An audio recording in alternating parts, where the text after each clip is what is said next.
Well, hello everybody, and welcome back to another round of Trails of Cold Steel 3. Okay. For whatever reason, well, hello everybody. Oh, goodness gracious. I forgot I had my laptop volume on, but for whatever reason, we're not hearing the game music, which is really confusing me.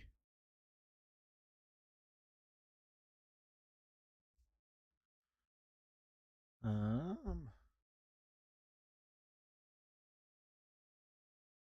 I need to switch. That's not it.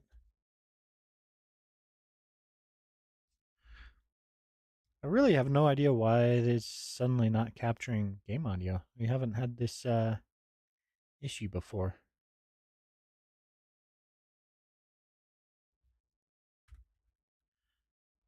Let me open my mix settings and see if perhaps something got changed.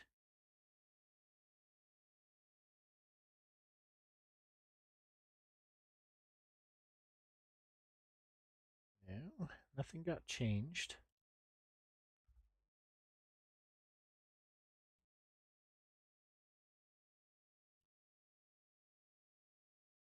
Let's just try.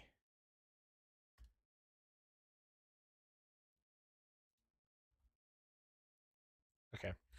This is what we're going to do for now. We are just going to add an additional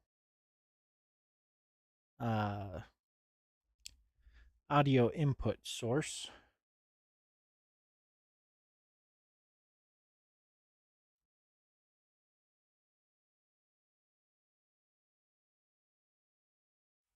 For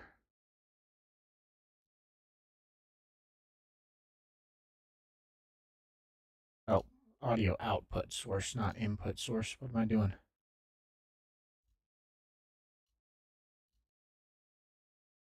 And we want system. That's what we want. There we go. Okay.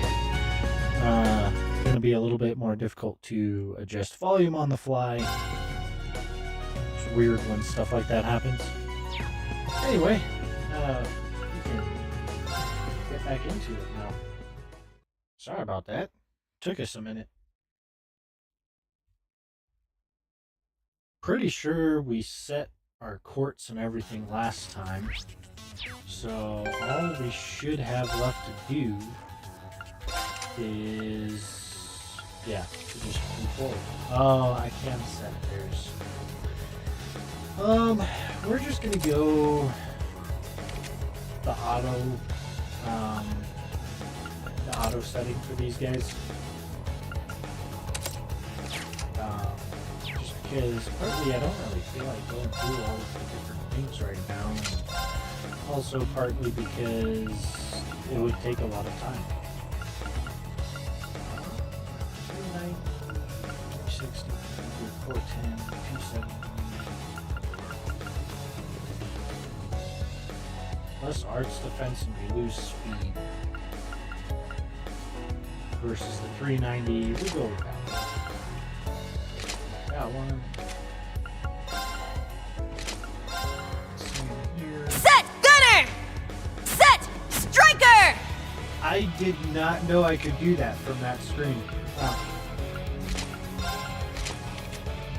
I would explain what that set gunner, set striker is, but we'll see that in a little bit. So, not really any point in it. So, let us just move forward.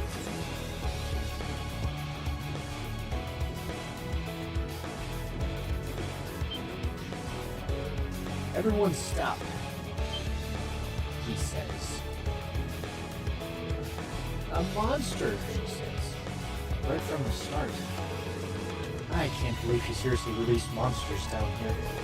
Instructor Reed, what are your orders? First off, I want to see each of your battle skills. Everyone, prepare for battle. we would kind of have to fight it no matter what to do the trial. So, wait, are you really going to make her fight too? I have no issue with combat.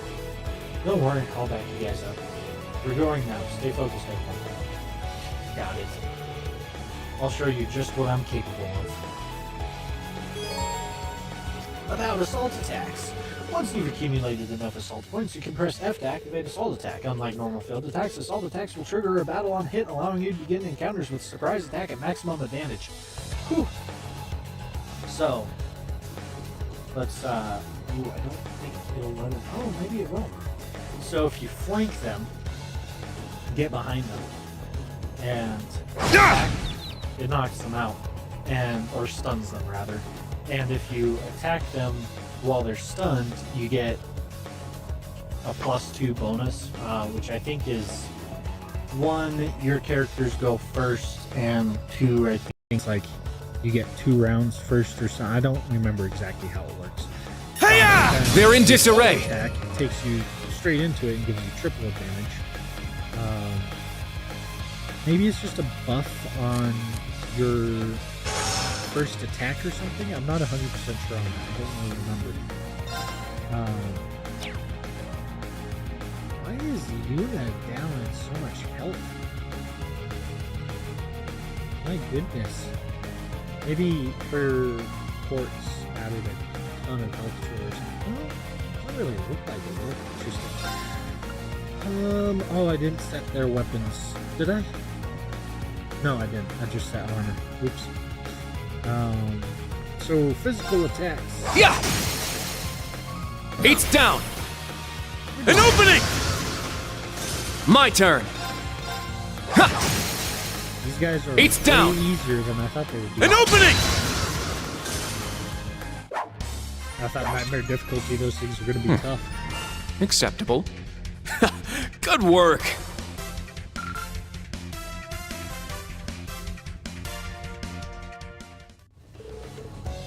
Enemy monsters eliminated. Phew, not bad for our first battle. No one's hurt, right? I'm unharmed. We're fine, but... Altina, right? You're not bad. You are correct. Fancy little spin, just for show. I can't keep up. I still find it hard to believe that such a thing as combat shells exist. And it seems like she's very skilled at controlling it. That much is true. But it's also true that she's younger than the two of you. You seem experienced in combat, so I'd appreciate it if you could support her. I plan to do that from the start, anyway. It doesn't seem like monsters would be too much of a challenge, so we shouldn't have any problems. I'm sure Crossbell's cutting-edge weapons will show their worth eventually. Yeah. They really got off to a rocky start. You have a difficult year ahead of you. Don't talk like it doesn't involve you. Come on, everyone, let's keep moving. I'm reading the dialogue because, most of it's not voiced, and I feel like it would be extremely boring to watch the stream if I'm just silently clicking through the unvoiced dialogue, Let us fix their weapons. Give her the better weapon. As I explained in the last video, we are starting with all of our equipment and everything being carried over from my last playthrough, which is like my 4th or 5th playthrough of this game. But not levels. I'm not carrying over levels this time because I want a little bit of a challenge. I don't want to be able to just one hit absolutely everything. Is this an ordnance charging station? That's right. If things get a bit too dangerous, we should come back here to rest up. Ordnance charging stations like this are found in particularly dangerous areas. Inspecting it by using left click and choosing rest will allow you to recover EP and HP. I try to talk fast, but it doesn't work. We need to recover Yuna's HP. I have no idea what happened with that.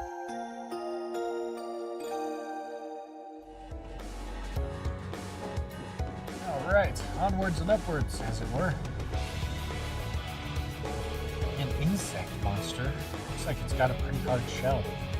It seems fairly agile, too. Enemies with either of those characteristics are best dealt with by using arts. That's exactly right, Kurt. Let's try it out. Yes. Using arts. An opening! Almost never do. I'm very bad at the whole using arts properly to attack things. I kind of just go at it with my brute force. Arcus, activate! Huh!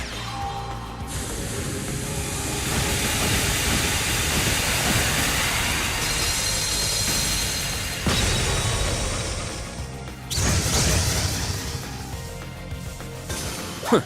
Is that all? I did not expect a one hit.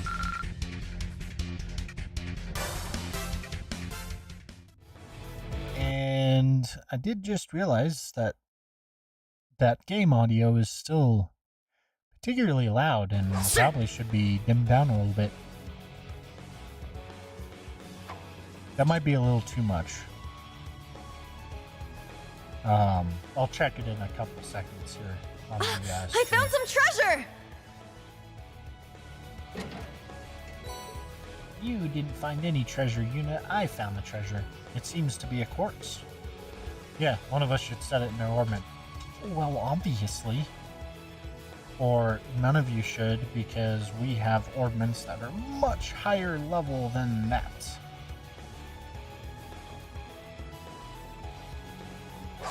I really like Reen's outfit in this game. It's a nice outfit. Speaking of which, I think we have costumes that we can wear. Not really much in this one, though. Academy swimsuit, bathing clothes, unit shirt, tennis apron. Okay. Let's go. I must train even more. Ready to go. Oh, you can change I must train the even more. pose? I don't know how, but I never noticed you could change the pose of the characters. T-shirt. Yeah, we don't really have a whole heck of a lot for anybody, do we? Some hair colors. We can take the hat off. Kind of like that, actually. Armband. Ha! I'm pretty sure she's the black cat, though. Which, actually, that's reasonably fitting, I guess. But I think I'm actually going to do without the hat. I like that. Yeah, she just doesn't look good without the... Ready to go. Kurt, we have dark hair Kurt. You know, dark hair Kurt actually doesn't look too bad, but looks very generic anime main character vibes.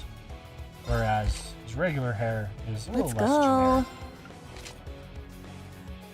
Gold hair unit. That gives the typical anime childhood friend vibes, I think.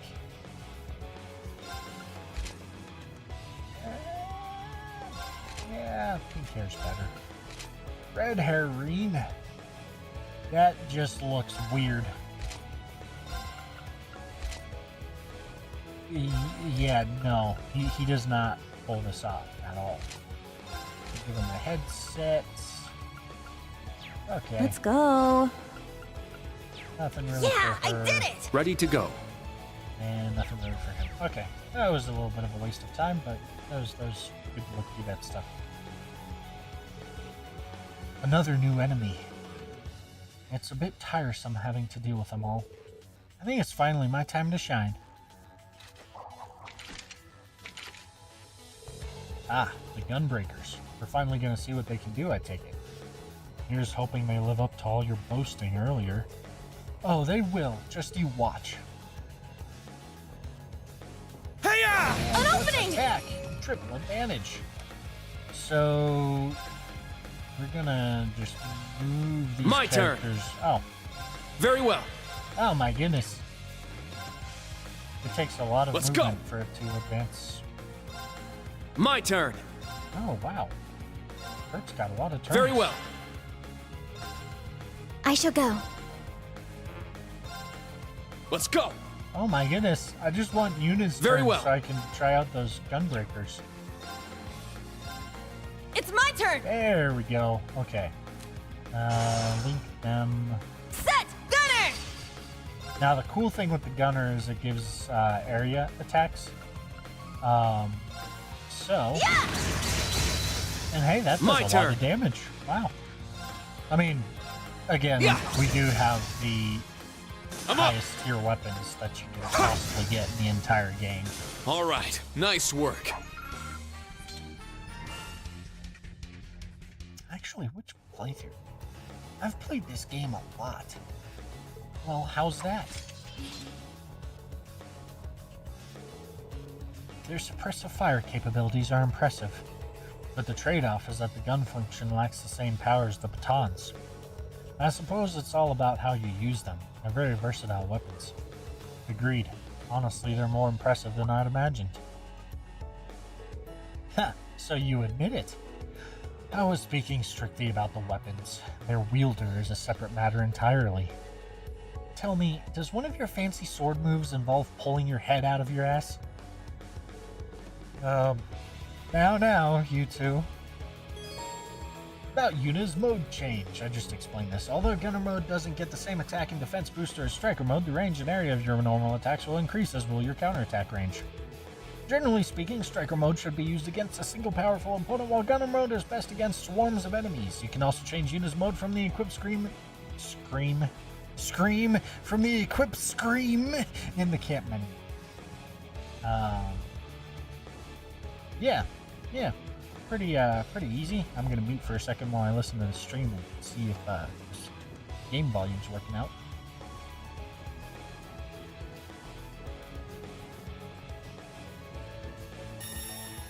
Sit!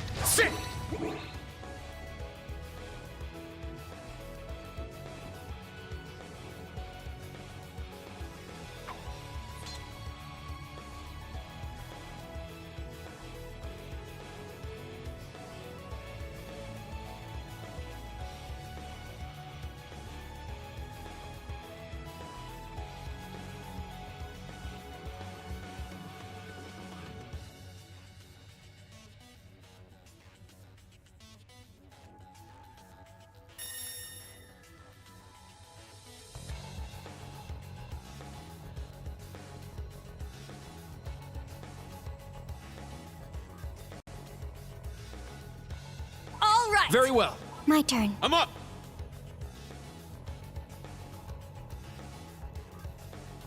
Alright, sorry about that. I am really struggling with the audio today. I think we can bring the game audio down just a little bit. Why do I have two... I have two microphone Sit. inputs working right now, and that's really weird to me. Audio input capture. That's so weird. I have no idea what's up with OBS right now. We'll try this volume. I found some treasure! Actually, one thing I am gonna do is we are going to bring the voice down. Sound effects down. We'll bring the music down one more tier. Yeah, I think we'll do that, and then I will put the audio just a little bit higher than I had it. Sit.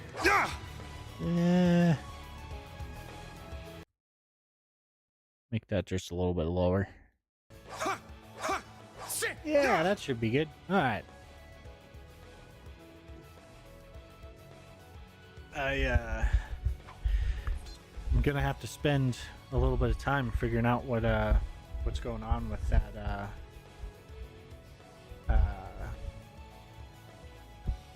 yeah, with my audience mix, because you know the game audio should be going through the same An opening! channel that the microphone is, so that I can adjust the settings with my Let's go. with my mixer. but it is not doing that for whatever All right. reason. Nice work. I've never had, to my recollection, I've never had that issue happen before, so I really have no idea what is causing that. But I'll figure that out later. Ah, a field boss. There's another big one. Yeah, I think now would be a good time to try combat links. Agreed. This will be my first time trying them out. Trying them in combat is the best way to learn. First off, let's get things set up. You can now use combat links. You can now set links. You can form combat links in the TOCS section of the camp menu, or you can do it during combat like I did in the last couple combats. We are already linked. There! We have the advantage. All right.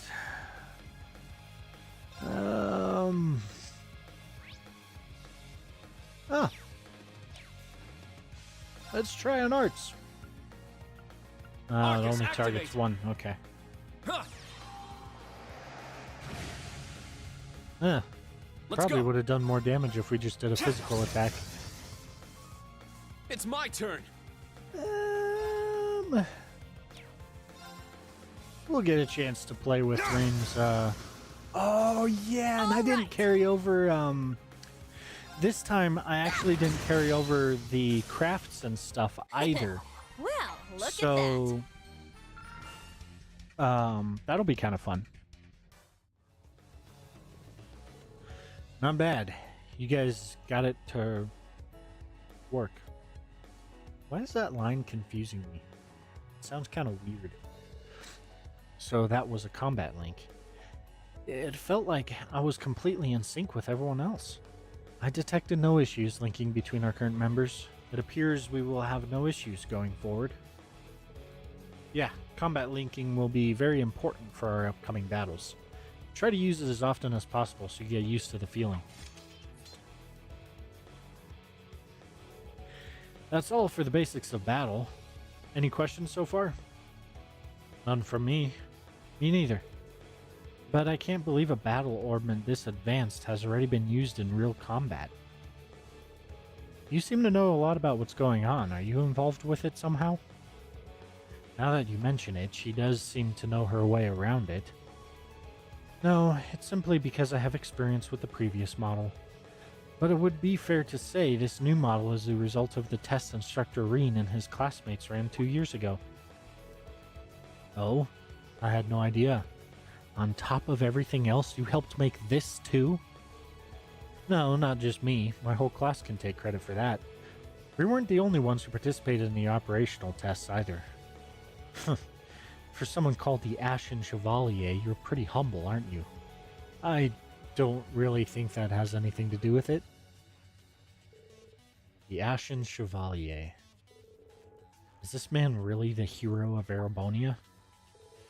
Was there something else you wanted to ask me? No, nothing. I understand what the Arcus 2 can do now. Let's continue. Yeah, I'd rather not be wandering around down here any longer than I need to. In that case, let's go. Is something wrong? I never realized it before, but I was thinking how incredible Instructor Sarah is. Sarah Valestine.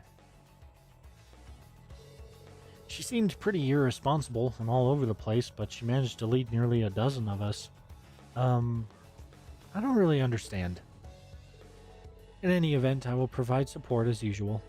If the situation calls for it, please give me orders. Thanks, I appreciate the thought. We must be most of the way through by this point. This is no time to let our guards down. Understood. Ugh, so much reading and talking. You can now access the link section of the camp menu. About combat links. Combat links are an integral part of the combat battle system. By linking with each other, characters will be able to use powerful link attacks such as the finishing blow. As characters fight together in more battles and the link level grows, they will learn even more powerful link abilities. Forming combat links between party members has no disadvantages, so there's no reason not to keep the party members linked at all times. Whew. About weapon types and unbalancing. Link attacks can only occur when the enemy is unbalanced. This discussed which is decided by the weapon type used to deal damage. Squishy monsters are the most easily unbalanced by rune slash damage, and hard shell monsters by curse thrust damage. Other types include pierce, strong versus flying enemies, and strike, strong versus type rock-type enemies. Each character deals different types of damage. Unit Striker mode deals striker damage, while her Gunner mode deals pierce damage. About critical damage and unbalancing. Attacks taken on a turn with critical bonus have a 100% chance of unbalancing an enemy, regardless of the damage type dealt. Taking advantage of this at the right time will be key to victory. You've just crossed the halfway point. Best of luck on the second half. Yes. Thank you. I don't really need What kind of campus would build a facility like this on site? Thor's Military Academy branch campus. I don't really need more items. Whoa. I was just freaked out there. That was weird. But, you know, we might as well pick up the items. Plus, I mean, we kind of have to if we want the achievement for unlocking all the chests, which I already have, so I guess it doesn't really matter. I'll show no mercy. Oh. This is why I should pay attention and not It's my talk turn. during combat situations, I guess. Here it's set! Striker! Nice. Nice! We did it! And oh, this means we're gonna have to do some actual grinding for leveling up, because if we don't, bosses are gonna be This is bad. And that It's is a my good turn. example of enemy advantage. If they get the drop on you and attack you from behind, then it splits your party up. They like surround your party, and yeah, it can cause problems. How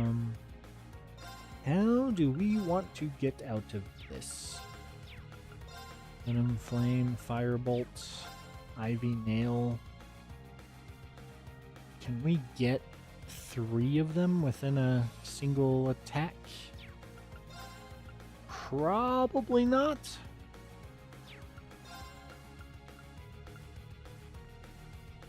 Just barely unable to get that one. Well, oh well. This'll be fine.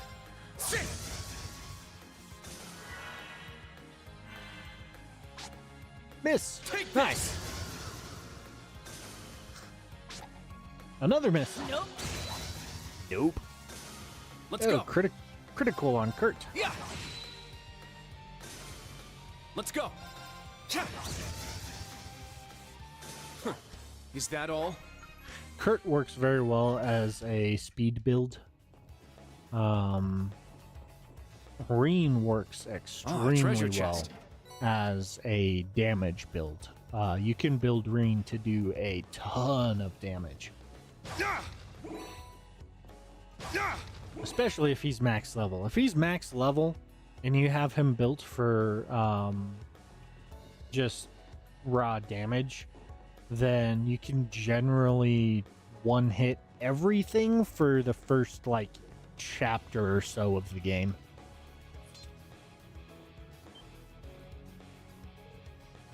That's...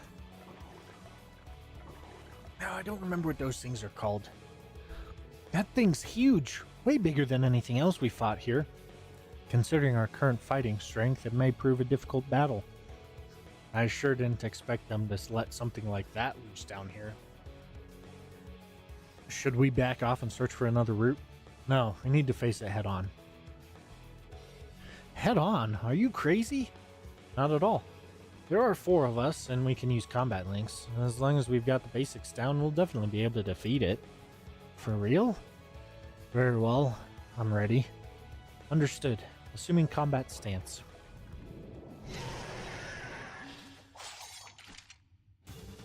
Get ready, everyone. Let's go. Let's do this! I don't know if we... Oh, Arcus, Sure. activate. let's do that. Let's go. Oh, well, one Not hit. on my watch. Oh, that's surprising. Apparently, these weapons do a ton of damage. 1 Not point today. of damage. Wow. Yeah. Honestly, this was probably just a waste of EP at this point. Dang, so how much damage was I doing at full level? That also did not do anywhere near as much damage as I expected Not it to. today.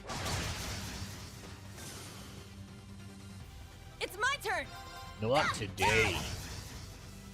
Very well. Zero arts. We might as well.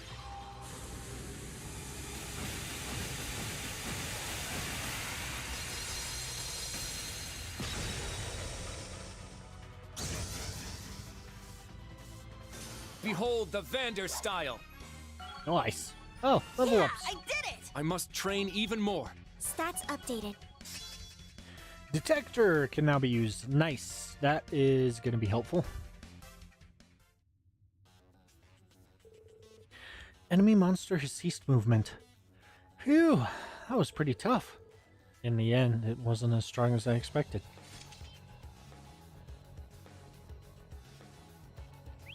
Never turn your back on an alive monster. Behind you! Interrobangs. What? Shoot. Clom Soleus. Ah! Eyes turn red.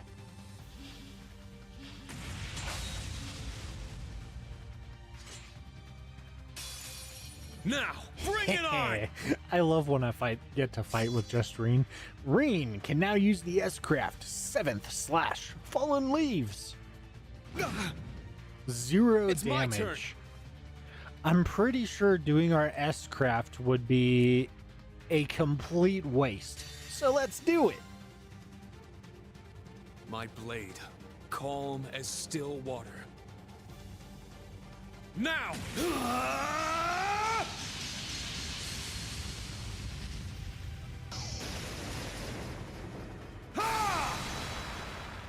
7th / Fallen Leaves!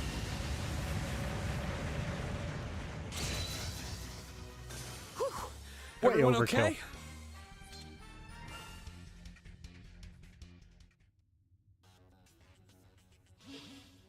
Yachts. What was that? Or what was that? Yeah, that sounds right. Phew. Voice acting should be left to the professionals, not random streamers. Yuna, Kurt, Altina, are you all okay? Yes. Somehow. No damage received. Glad to hear it. Thanks for acting so quickly, Altina. Yuna, Kurt, putting your weapons away in front of the enemy isn't very smart. Don't let your guard down until you've confirmed the enemy is defeated. That's a basic rule of combat. Got it. My apologies. I was caught completely off guard. No, as the leader, it was actually more my fault. I've still got a lot to learn as an instructor. But that's no excuse. Measuring my skill as an instructor is another one of the reasons for this test. So I need you guys to watch me and decide for yourselves, too. Whether or not I'm worthy of being Class 7's... No, of being your instructor. Dots again! Oh? Decide for ourselves? After we finish here, any of you can transfer to another class if you want. I'll personally talk to the principal on your behalf. How's that? What are you standing around for? Quit wasting time and get back to the test. You're almost at the end. Be careful. Whoops, I guess we talked too much. Let's keep going. Stay focused till the end. Understood, they all said. Or Altina only said understood. Okay. How dare he talk like he knows everything? And again, Again? Nothing. But he wants us to decide if he should be our teacher. Yeah, I suppose I haven't given him enough credit. I've been too arrogant. If I keep this up, there's no way I'll be able to face my father or brother. Yeah, so have I. There's no point in me being here if I'm just gonna act like this. Anyway, let's go, Kurt. We can't let that guy keep hogging the spotlight. I agree. We can't let ourselves fall behind Altina either. It seems like we're near the end. Let's hurry. Kneel the end. We're near the end, everyone! Who Kneel the End is, I have no idea, but, we're there, I guess? I don't know. Another one of these guys. There! We have the advantage. Wow, they do way less damage than Reen does. Granted, Let's go! with how many times I've played through this game, there's these items Let's you can get. I'll show you right after this Behold combat. the Vander style.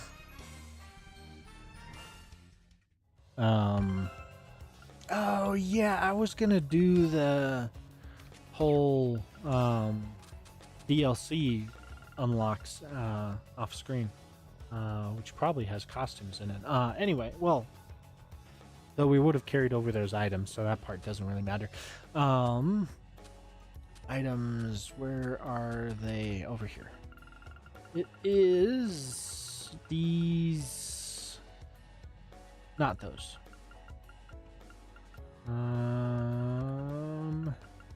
Mind potion, matcha packies, milks from moon, sausages, battle scope, foods, more foods. Huh. Do I not have any? Potion, potion, potion, pecky, pecky, pecky. Huh. Are they event? They are not event items. They're not ingredients. Okay, let's just unlock all these because it might be. I thought it was the incense.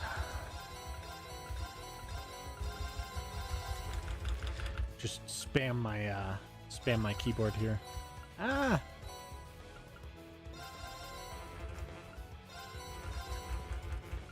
Come on. This is actually a lot of multi-finger coordination to try to do extremely fast. Oh, Reen's Cold Steel 2 outfit. Nice. Now do we have them? Zerm powders, capsules, spirit essence, dragon incense. No. Stimulant, sedative, S tablet, cure balm, power potion, potions, peckies,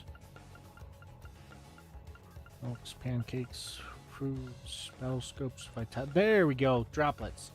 Okay, so these droplets, which with all of the DLCs, I get 50 of each right off the bat. But in addition to that, you find them throughout the game and get them as rewards. But what they do is they permanently increase that stat by 1.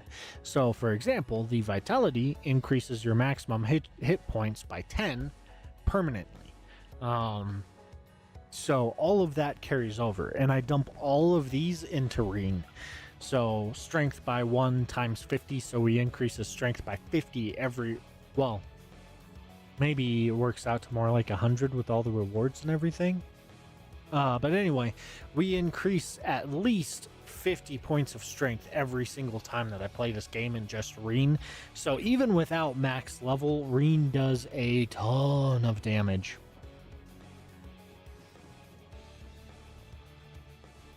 Just beyond there are the doors leading to your destination.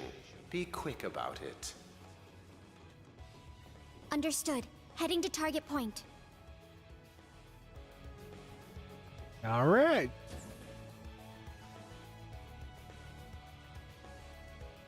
If you've played or watched the original Cold Steel game, this is very nostalgic. Oh.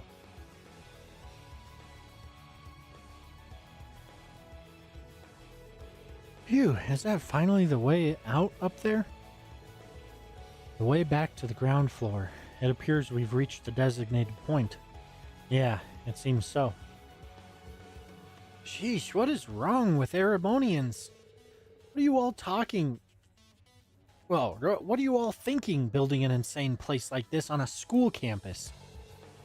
I'd appreciate it if you didn't lump us all together like that. The professor, he really is the famous G. Schmidt, isn't he? Yeah, for better or worse. Though I have no clue why he's here at the branch camp. Wait a second. Be on alert. I have detected a spike in mana. In what? Mana. You guys need to get out of there right away!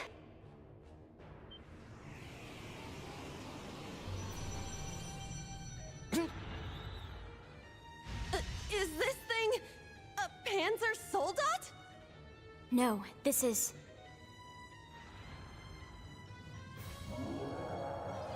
Magic Knight Direwolf. It's a magic knight. An orbital golem from the Dark Ages. Professor Schmidt, are you responsible for this? I happened to acquire a few of these antique machines when they appeared during the Civil War. Though its output is lamentably inferior to Panzer Soldat's, its ability to act autonomously is useful. This will be your final challenge in this trial. Is he serious? What is wrong with him? This... They're not capable of taking on a magic knight. Only one thing I can do. This is going too far, is what she was gonna say. My bad.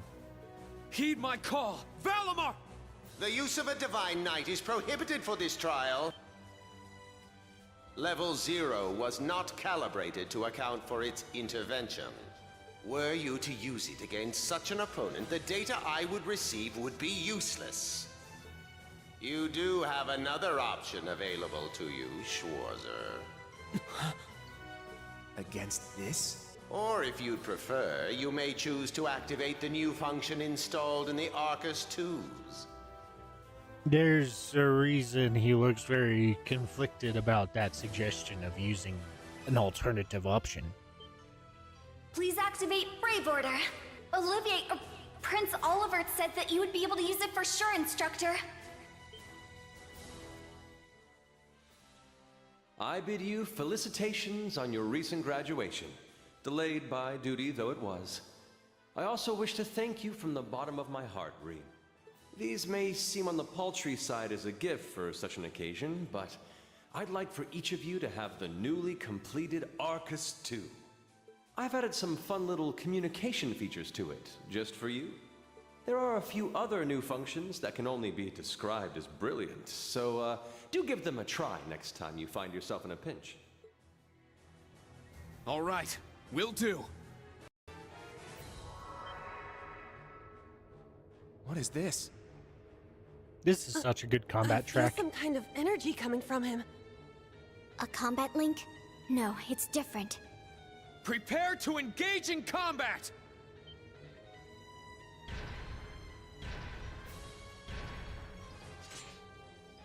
Brave Order. Class 7 Special Operations. Put everything you have into defeating the target! Yeah! Yeah! Be on guard. It's strong. Oh, sorry, just give me a quick second here to plug my phone in before it completely and utterly dies on me. All right. Yeah, let's do... damage plus 20. Let's go. Raging fire formation. Ha! Oof. There. An opening. Oof. I landed. That was a lot of damage. Wow. Nice.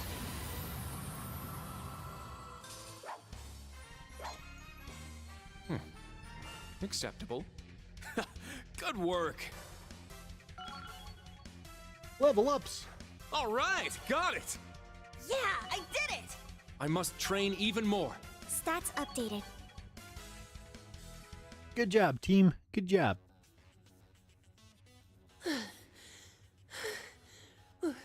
We did it.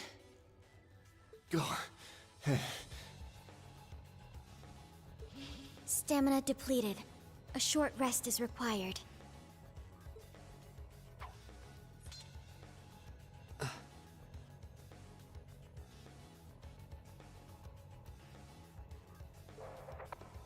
You guys did amazing! The trial's complete! I thought it was still auto-advancing there. But you took this way too far, Professor! That was faster than I expected. I'll have to increase the difficulty next time. Could you please listen to me? This trial was completely absurd. Next time? Is he gonna make us go through all that again? The probability seems high. least that put an end to our orienteering exercise.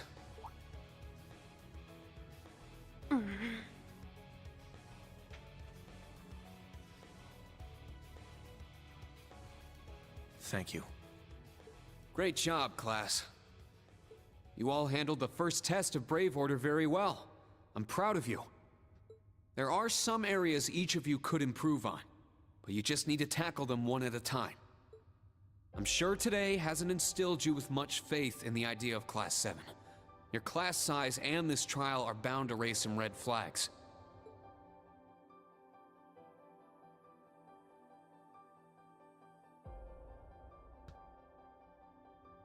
Then you have an instructor who's only just graduated. What if he doesn't know what he's doing?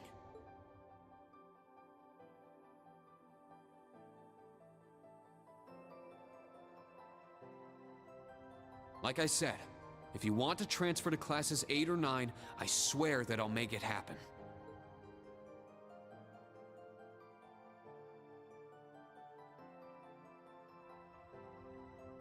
But it's something I want you to decide for yourselves.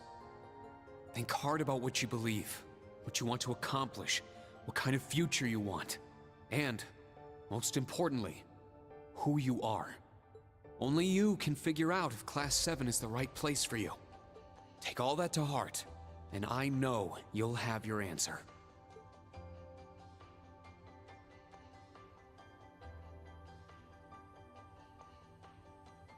Una Crawford reporting. From today, I will be part of Class 7, Special Operations. Really? Don't get the wrong idea, okay? It's not because I want to. I never wanted to come to this school. I'd much rather be back in Crossbell. I don't like Erebonia, and I don't think much of you either. So it seems. But throughout the entire exercise, your guidance was clear and accurate. If you weren't with us, we never would have beaten that thing. Honestly, it's infuriating. And I'm annoyed I couldn't show off what I learned at the police academy. That's why I'm going to stay in Class 7 until I can prove myself. Until I can show up an annoying hero like you, Ashen Chevalier. She's ridiculous. At least she's consistent in her ridiculousness. The annoying part aside, you really don't need to keep calling me a hero. But you know what? I respect that kind of determination. Welcome to Class 7, Yuna. Got it. Kurt Vander reporting. I will also join Class 7. That said, I have no definitive reason for doing so. Oh? I simply have no objections to the branch campus's decision to place me in this class.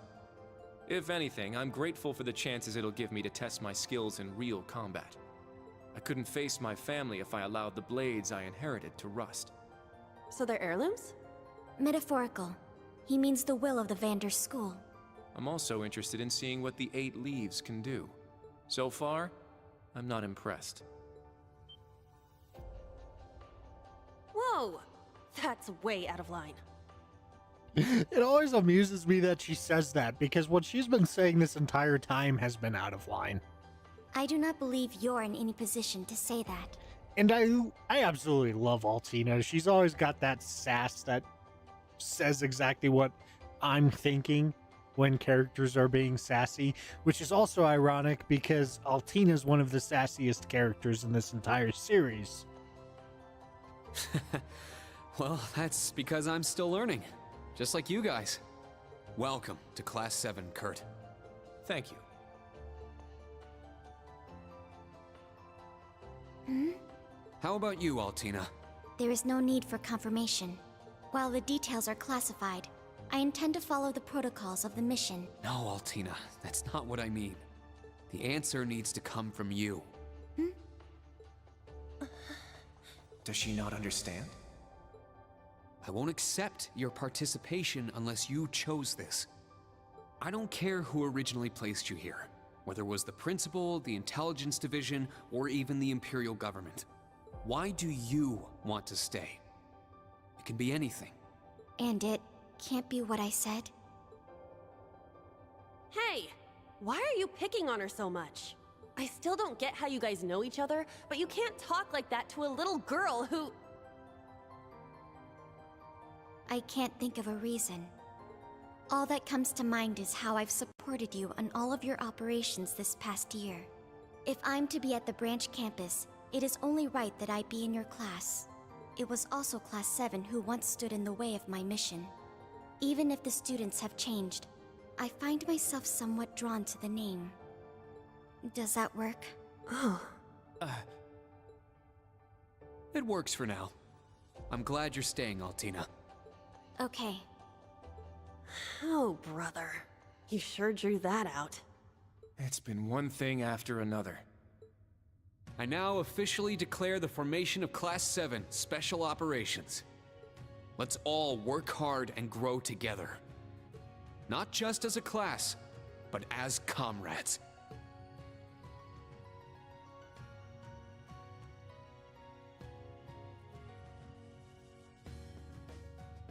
That was so sweet, Rean. I was wondering how things were going down here. Foolish. No instructor has the authority to change a student's placement. If any of them wanted to transfer, I would have allowed it. Principal Le Guin, with all due respect. Everything worked out, so it's fine. Didn't you hear? They decided for themselves. Classes 8 and 9 had a good start, too. Not bad for a trash bin. The coming days will be very interesting indeed. Train our fledglings well while you can. That is, if you don't want them to be swept away by this turbulent era. Of course.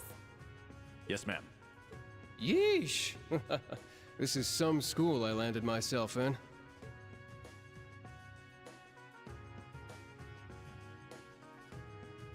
And I think this is about where the intro video starts, which we're going to have to skip because it'll definitely get a copyright flag. Damn, he's even worse than Gramps. Coming here to study is crazy enough, but you sure you want to work under that old goat? Don't be like that. He's actually pretty amazing. And I feel like I'll be able to make a lot of friends here. But most importantly, I want to do all I can in place of everyone who couldn't come to the Empire. Look at you, all grown up and doing your own thing. Guess I can't call you short stuff anymore, huh? Oh. Our old enemies are definitely on the move. And not just them. The Imperial government and a few other groups are up to something too. Thank the freaking goddess that dumbass was around to help me set up a long-distance line. If anything happens, I'll be here in a flash. Don't hesitate to call me, Tita. You got that? You bet. But only if you promise me you'll be careful, Agate. Don't do anything too crazy.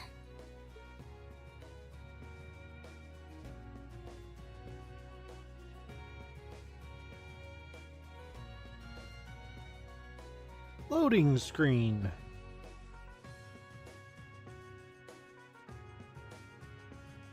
Still loading screen.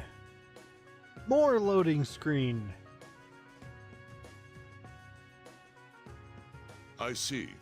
For both the main and branch campuses? It's really sad that they had to change the voice actor for this guy. I think,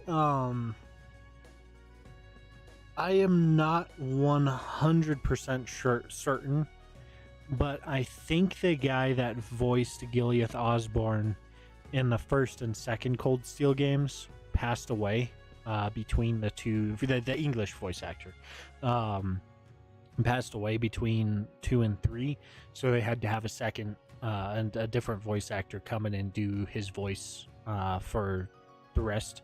I don't hate this guy's voice acting. I want to make that clear. I think this guy does an absolutely amazing job with it. Like how accurately he is able to make his own voice sound like the original voice actor is insane, because like the original voice actor, his voice had so much just depth and volume to his voice that is really impossible to recreate. But this guy does a really good job, but it still unfortunately kind of lacks that same not amount, but type of depth that the previous voice actor had. So it's a little sad, but again, this guy did an absolutely amazing job. His tone is just a little bit higher than the previous voice actor. The previous voice actor had a much how do you word it? He had this like deeper kind of rumble to his voice, whereas this one sounds not exactly nasally, but you lose a lot of the deep volume out of the voice. But again, I want to make it clear that this voice actor did an absolutely phenomenal job. Yes, their first day ended without incident. Class 7 Special Operations, Class 8 Combat Tactics, and Class 9 Military Finance have all been established. Man, oh man. Just when I thought we finally shoved that beast in a cage, Erebonia's #1 sweetheart just had to show up wanting to be an instructor. Indeed. Between them and a certain capable young woman, there's far more talent there than one would ever expect from a trash bin. Perhaps there wasn't a need to send him there from Crossbell so soon after all. Who do you think you're fooling? We all know why you really sent him. But whatever, a powerhouse like him will come in handy. I'm not sure this is appropriate.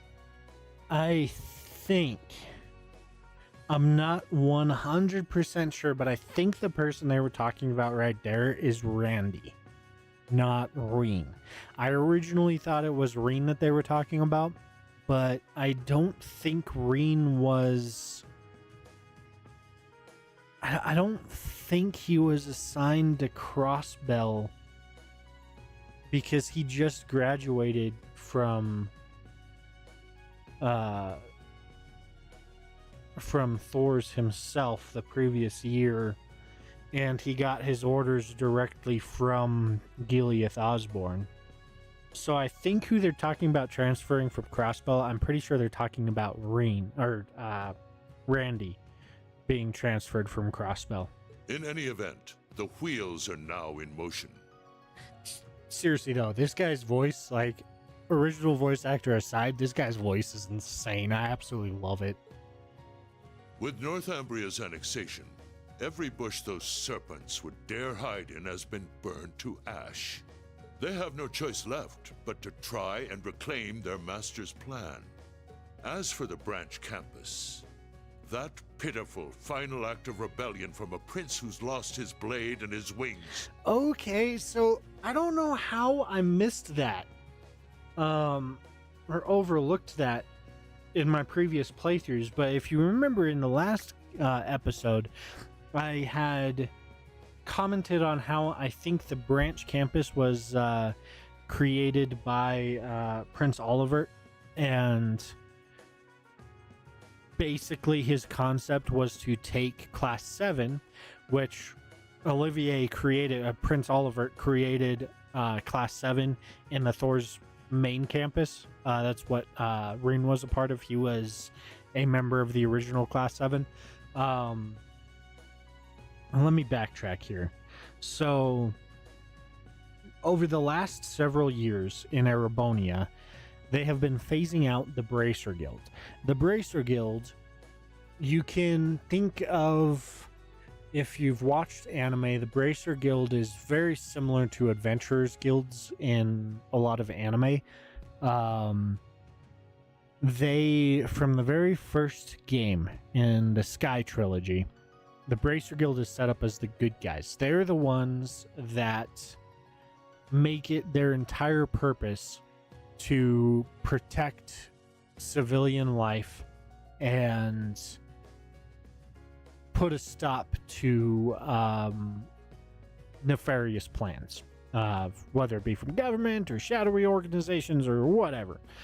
Basically, the Bracer Guild are the good guys, and they range everywhere from people that just give information to tourists to kind of a militaristic, like protecting people sort of a thing, all the way to like special operations type stuff, like almost CIA level stuff. Over the last few years, Erebonia has been phasing out the Bracer Guild. They've had to close a lot of branches in Erebonia. There's only a few in remote areas with nobility leadership that support the Bracer Guild. So, for all intents and purposes, the Bracer Guild is mostly inactive in Erebonia at this point.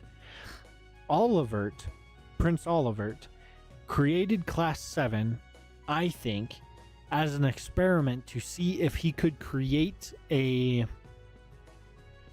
essentially create his own Bracer Guild that could operate within Erebonia that doesn't have the same restrictions as the Bracer Guild. So the Bracer Guild, they're restricted in what they can do. They have to stay out of government affairs unless those said government affairs threaten the lives of civilians, and then they can get involved in it. But it's one of the biggest, not exactly drawbacks, but one of the biggest, what's the word? Restrictions is not quite the right word, but it kind of works, that the Bracer Guild has. It really cripples their ability to do certain things, because certain criteria has to be met for them to go against a country or its military. There has to be like very specific criteria, largely because the Bracer Guild is based out of another country, so they're almost like a foreign military in these countries in some cases. So yeah, Class 7, on the other hand, is basically a group of people that are brought up to act, think, and operate in a similar, if not very same way to the Bracer Guild, except because they are civilians doing these things. I mean, some of them are going to be members of the military and some of them are going to be doing other things, whatever. We'll kind of see what some of them decide to do throughout this game and the next game. Mainly this game. But anyway, I digress. We get to see what... lost my train of thought there. So Class 7, they are essentially, I think Prince Olivert created Class 7 to see if he could essentially replace the Bracer Guild within the Erebonian Empire during this period of time where the Bracer Guild is not allowed to operate within the Erebonian Empire. For the most part. There's a couple exceptions, but for the most part, the Bracer Guild is inactive in Erebonia, and Class 7 has filled that role of what the Bracer Guild would initially be doing. Actually, we'll probably get into that a little bit throughout the story of this game and the next game a lot. But all of that leading back to what I said in the previous video was that I thought that Prince Olivert had created the branch campus as a taking the concept of Class 7 and blowing it up into an entire school. So the branch campus is Thor's military academy with the same criteria. It's a full school and everything, except all of the people in Thor's branch campus are being brought up, being trained essentially to be to fulfill the role that Class 7 fulfills. So that last act of rebellion that Osborne is talking about right here is Olivert creating the branch campus as an expansion of his concept of Class 7.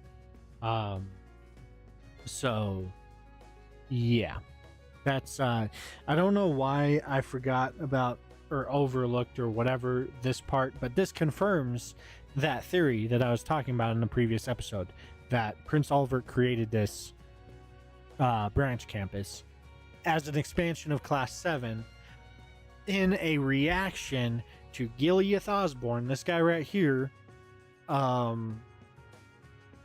pushing the Bracer Guild out of Erebonia. Prince Olivert has a history with the Bracer Guild, and he would not agree with the Bracer Guild not being able to operate in Erebonia at all.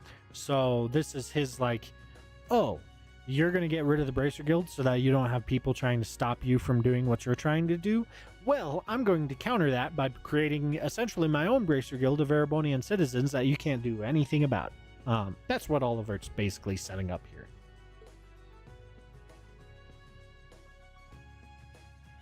We shall simply have it, and my worthless son, dance at the end of our strings. Worthless son there. If you missed the previous two games, mainly the previous game, Trails of Cold Steel 2, he's talking about Reen. Reen was adopted at a young age by the Schwarzer barony, whose whatever you would call it, township, land, whatever. The Schwarzer's land is Ymir. It is a remote mountain town with hot springs, and it's a really nice town. I don't think, unfortunately, we see it in the next two games. I think we only saw it in the second game. And I think the Japanese got like an expansion pack or something for the first Cold Steel game that had some to do with Ymir. But anyway, Reen was adopted by the Schwarren barony. Schwarzer barony? Schwarren barony, jeez. His real father is Gileath Osborne. Now, I don't want to spoil the future story of this game and the next game, but Gileath Osborne is far more than he seems he is. Gileath Osborne, he is an amazing villain character, but we'll see in the next game. I'm not going to spoil that, but this guy is absolutely awesome. He's one of my favorite characters in the entire series. But we find out at the end of the previous game, Trails of Cold Steel 2, that Reen is actually the biological son of Gileath Osborne, and that he was a... I'm trying to remember if this was all revealed in Cold Steel 2 or not. I don't know if it was. So I'm going to leave that out because I'm pretty sure we get to that later in this game. But yeah, Reen is the biological son of Gileath Osborne, adopted by the Schwarzers. 99.9% of Erebonia does not know that Reen is the biological son of Gileath Osborne. So whenever Gileath Osborne refers to his son, he is talking about Reen. Reen is his only biological son. Your Excellency. Laying it on kind of thick, don't you think? By your will, Excellency, we Ironbloods will see your ambitions are fulfilled. Just spent way too much time explaining a bunch of things that y'all probably don't care about. Reen's room, obviously, you can tell by the sword on the wall and the picture of Class 7. Whew! I think the connection's finally gone through. Machias! Yay, it worked! Elliot! I never dreamed I'd be able to talk with you all like this. Emma! Indeed. His Highness Laura! was too kind to Best arrange girl. this feature. Laura's my favorite. Doesn't look like Reen or Gaius came through. Could be they're too far away. Oh, or maybe and somewhere where the this is signal's Milliam. super weak. No matter. I'm sure we'll have more than ample Usus. opportunities to speak with them in the coming days. That's right. And we can finally fulfill our promise. Elisa. Well, you sure are fired up. How could she not be? Celine? This is Sharon. the season for reunions, after all. Yeah, spring is here once Sarah. again. Their instructor is Sarah. The rest of them were, well, Sharon. Oh, we're gonna have to skip this. Sharon is the maid of Elisa. Celine is the cat slash familiar of Emma. We learned in the previous games that Emma is a witch.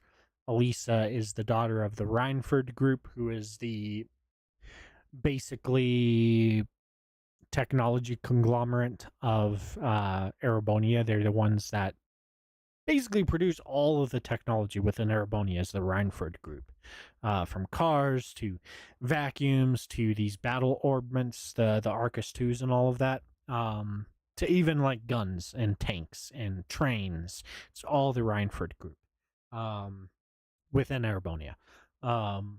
Usually in collaboration with the Epstein Foundation and occasionally in collaboration with the Zeiss factory out of Liberal, which is a small country to the south of Erebonia, which the first 3 games took place. Yeah, so just a little tidbit of Class 7 right there. A little tease of the original Class 7. We find out in the Sky games that Prince Olivert has this artifact. We'll kind of get into a little later of what artifacts are. He has an artifact from the Dark Ages, before the Dark Ages, that allows him to communicate with anybody over very great distances. I don't actually remember 100% sure, but I don't think there's actually a limit to the distance in which that artifact is able to communicate. So the round of 7, which is the little special feature he referenced for Class 7 and Reen, is piggybacking the signal off of his artifact, allowing Class 7 to communicate with each other over very great distances, which is infrastructure that has not been established yet within Zumeria, aka the continent that this game takes place. Well, really, all of these games take place. I'm probably over-explaining things, but, you know, I hope y'all are here for that.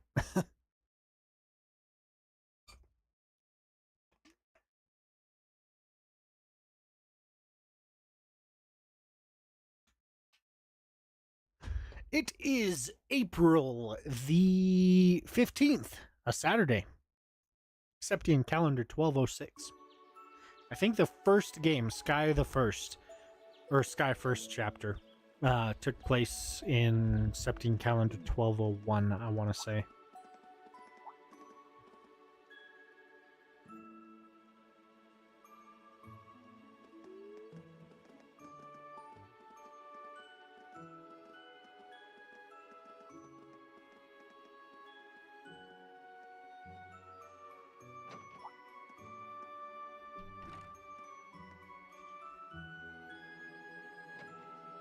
I love these games. They're such good games.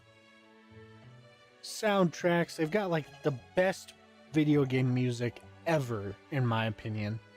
And I don't think you'll ever be able to change my mind on that, honestly. But these games are just so good. The storytelling, the visuals, the amount of storytelling they have in just the visuals is insane. No character dialogue there, but we kind of get an idea of what's going on here just off of what's going on, what we visually see.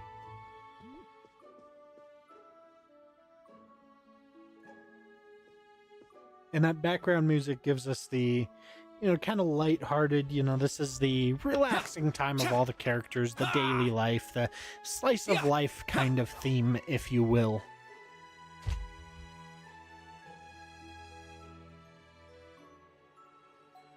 Obviously, now we see that Yuna cares very much about looking cute.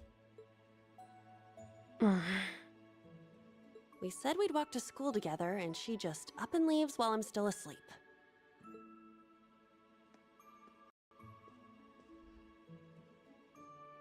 Dad, Mom, Ken, and Nana. Okay, so looking at this picture, it's in Crossbell, the Michelin Wonderland. So that would be the Crossbell games that took place before, actually kind of during the events of Cold Steel 1 and 2. But this is a picture of her family at the Michelin Wonderland with Mishi, which is the mascot of Michelin Wonderland, for any of you that are confused. Wish me luck. I'm gonna give it my all. Two younger siblings, Yuna, her father, and her mother. Ooh, that was an important picture. I won't lose to any of these Imperials.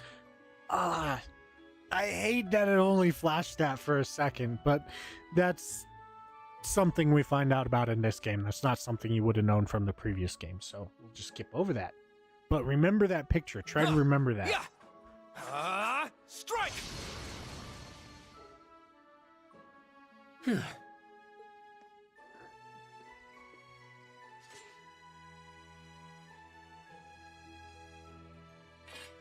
Not bad. I simply need more experience. Despite all the battles we went through yesterday, he was never short of breath. The 8 Leaves, 1 Blade School. It's impressive to be sure, but nothing compared to what Father Mueller and Uncle Zex can do. I suppose the Ashen Chevalier simply relies on the power of his Divine Knight. Kurt, you have no idea. Reen is actually very strong. By the end of Cold Steel 2, Reen is a pretty darn strong character, and especially in between Cold Steel 2 and Cold Steel 3. When it comes to his abilities, he has 100% earned the title of Hero of Erebonia. Even though that title was kind of forced on him. However, during the events of what happened in between Cold Steel 2 and 3, particularly events that happened during the Northern War, Reen's power has been, shall we say, extremely nerfed. So if he seems kind of on equal footing with the new Class 7 in this game, he's not actually that low a level. He is forcefully holding himself back. That'll get explained more in depth later, but just to give you a kind of idea.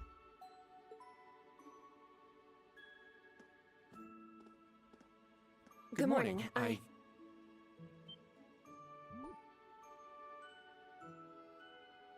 Good morning, Yuna. I take it you're headed out as well? Yeah. Are you all done with your training? It's pretty impressive how you do all that every single day. Well, it's something I've been doing from a very young age, so it's just part of my morning routine. I'm sorry, okay? I'm sorry about before. Huh? You know, when I slapped you. I know it wasn't your fault, and I shouldn't have gotten so angry. It was childish of me. Ah, that.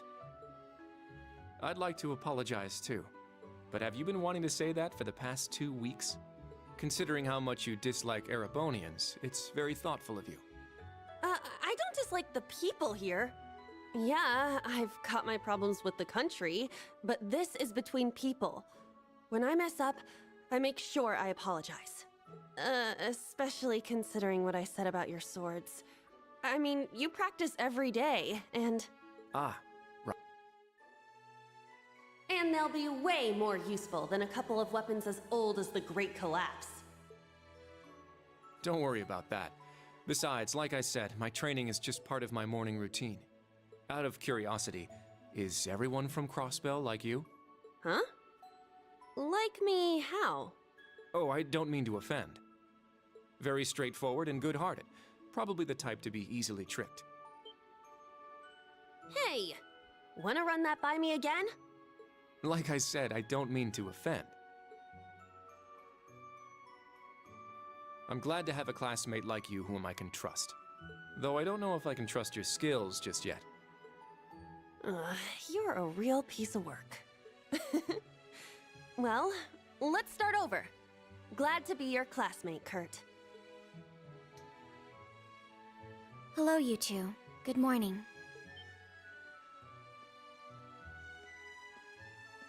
Altina? I thought you left for school already. I received a routine status call early this morning. I didn't want to wake you, so I took it in the study room. If I disturbed you as I was leaving, I apologize. No, I was out like a light. But wait, what do you mean, routine status call? Sorry, that is confidential. Well, in any event, it's nearly time to head to class.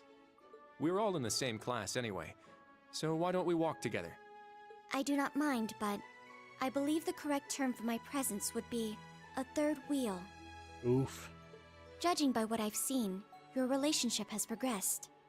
Our relationship? What? No, that's not what's going on. She certainly words things in a distinct way. As far as I know, there isn't a romance between those two. So far as I've played in these games, there's never any like established romance between these two. Leaves is such a nice place. I can't get enough of this homey atmosphere. Sorry to burst your bubble if you were hoping for that. It's so peaceful and laid back. And it's got some great shops. Agreed. It's a good halfway point between rural and urban. We're just the right distance away from Heimdall. The previous owners of this land were a noble family. After they lost ownership of it, the government attempted to convert it into a resort. However, that plan fell through. It's said the half-finished buildings from that were used to create the campus. Well, you sure do know a lot. I suppose that explains why the branch campus is so large. We'll explain that a little bit later. I didn't think the Empire's military academies would be this tough. I get combat training and practical exams, but math, history, even art? Isn't this workload way beyond what you'd have at a regular high school? Well, here in Erebonia, the pen and the sword are both held in high regard. Especially at Thor's. It's a prestigious, traditional school founded by our most notable emperor. That legacy won't change simply because this is a branch campus. Most notable emperor being Emperor Dreichels. However, it seems the main campus has changed significantly this year. I don't remember. We'll have to look at the books in the library, but I think it was like 200 or 300 years ago Emperor Dreichels was around. Might be wrong about that. Ah, yes. Huh? I don't get what you guys are talking about, but looks like we're gonna have to give it 110% here. Let's kick all the other classes' butts. Well, if you say so. However, most of our lessons are held with the other two classes anyway. Homeroom is the only one we have without them. Oh, right. I guess it makes sense given the small number of students, but that means Class 7... Well, well. If it ain't the chosen ones strutting off to class together.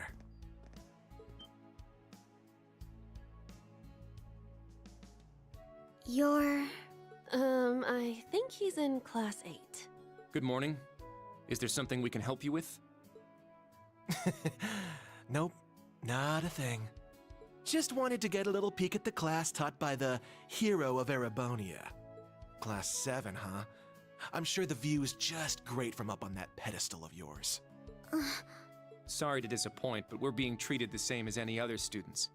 Yeah, it's not like things are going to be different for us just because our instructor's famous. Oh yeah? Then why'd they go out of their way to make such a small class? A little kid who's clearly too young to be here. Some rich pretty boy with fancy hair. Oh, and a loud, unruly foreigner from some sob story country. Oops, my bad. Not a foreigner anymore, huh? All right, we understand. You're a tough guy. Kurt is such a great character. He's got some of the best lines. But that's quite enough. If you have more to say, I'd be happy to talk with you further. After school. Not bad. You've got more spine than I gave you credit for. But the one I've got business with is... I'm so happy to see everyone getting along. Oh. She's from Class 9, Military Finance. Hmm? Good morning to you all. The weather is just splendid, isn't it? But if you spend too much time out here chatting, the bell will ring before you know it. True. You all done messing with us? Me? I'm not here to mess with you. Well then, see you around.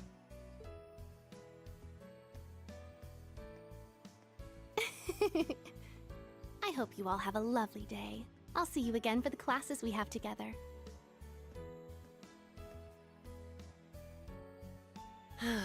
What's that blonde guy's problem? I can't believe they let some punk like him into a military academy. He obviously had some issue with those of us in Class 7. No, not us exactly, but... Oh, shoot! We better hurry, or we'll be late to homeroom. You're right. Let's get moving. Whew. Hard to believe it's been 2 weeks already.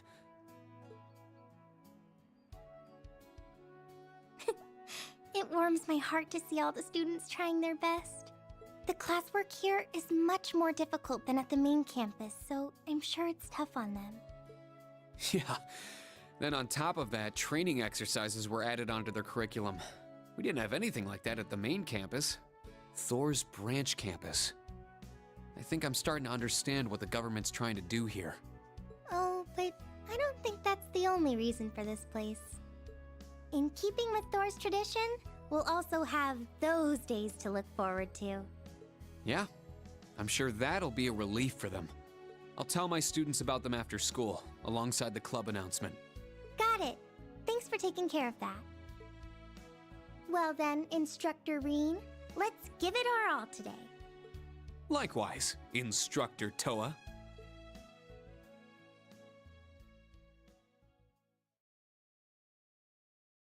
Chapter 1, Reunion.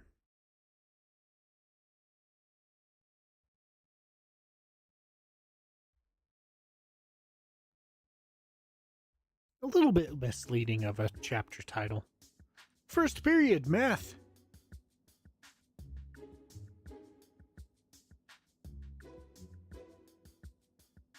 This is the formula. That is a very complicated formula. I don't even want to guess what the heck all of that crap means. You will need it when calculating trajectory. Make sure you commit it to memory. Vx equals VOE. I'm not going to read the whole thing, but that's ridiculous.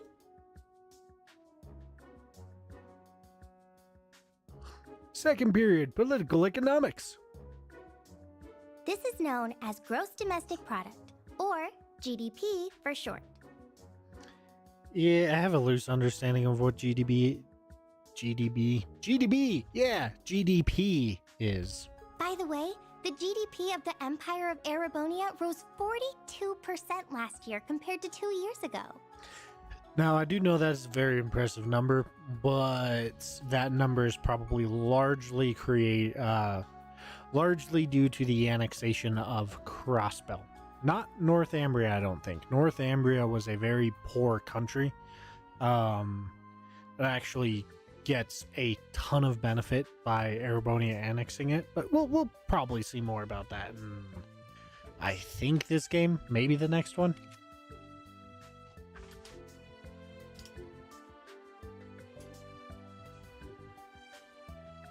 Third period, field training. Today's task is walking. Sounds easy, right? Well, let me tell you, it won't be. We'll be marching, so I need to see perfect posture and formation while armed. Even combat tactics got worn out by this. Yeah, so I wouldn't say marching by itself is necessarily something that'll really wear you out if you are reasonably fit. Marching by itself won't wear you out, but marching with weapons and gear, that will wear you out. Depends on how far they're marching to. Fourth period, Erebonian history. The War of the Lions. Said to be the largest turning point in the history of the Empire. The end of this war brought us to our modern era. Today, we'll be looking into the events leading up to the war that caused it to develop the way it did. The War of the Lions is a very important part of Erebonian history. It is also a very important part of these Cold Steel games. Scribbles! The way he explains it, it's actually pretty easy to understand. An interesting perspective. Oh, I see. I'm actually learning a lot. He's so dashing. She's a problem. Muse's a problem. Looks like that's it for today. How do you guys hold up? Tired. I feel that. This is like every day after work. It's like, people are like, how's your day? I'm like, tired. That's like, I don't know what else to tell you. I'm just tired. I'm sorry. I was prepared for the coursework to be difficult, but even so. Are you just piling more work on us just as we're getting used to the old place? Not yet, but I may end up needing to do just that.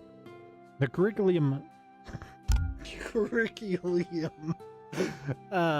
the curriculum here at the branch campus is pretty diverse. It'd probably be a good idea to prepare yourselves for even more work down the road. If only there weren't so many lectures. Energy consumption greater than expected. Sheesh. Tomorrow is a free day, is it not? That's right. In fact, I was just about to explain. Oh, right. The entrance guide mentioned that, didn't it? How is it different than a normal day off?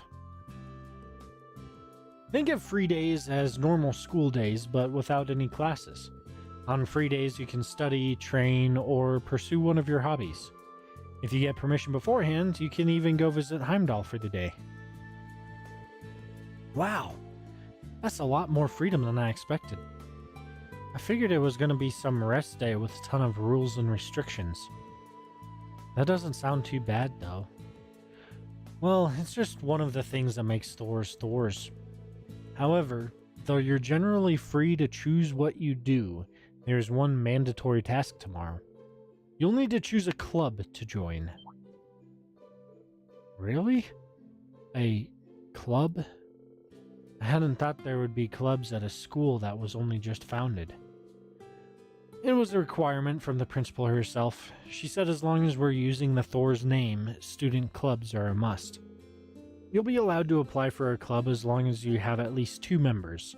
We'll also see about getting your club the proper equipment. A little tidbit about this. As far as Japanese culture is concerned, because these games are Japanese games, the samurai.